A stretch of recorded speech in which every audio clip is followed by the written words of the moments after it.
ప్రధానంగా మాకు సత్తుపల్లి, వర్ధన్నపేట్, చొప్పదండి, చెన్నూరు ఈ 4 స్థానాల్లో ప్రధానంగా 3 స్థానాల్లో గతంలో మాదిగ ఎమ్మెల్యేలు ఉన్నారు.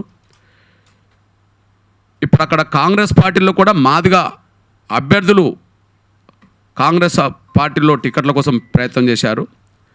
కానీ మాదిగలకు టికెట్లు రాకుండా మాలలకు టికెట్లు రావడానికి వాళ్లకు సహకరించింది రేవంత్ రెడ్డి గారు. చెన్నూరులో నల్లాల ఓదేల్ను పార్టీలో చేర్చుకొని ఆయనకు టికెట్ ఇస్తామని ఆశ చూపి తిరిగి మళ్ళా కాంగ్రెస్లో వివేక్ చేరిన వెంటనే నల్లాల ఓదేలకు ద్రోహం చేసి వివేక్ టికెట్ ఇప్పించిన దాంట్లో కూడా ఈయనున్నాడు.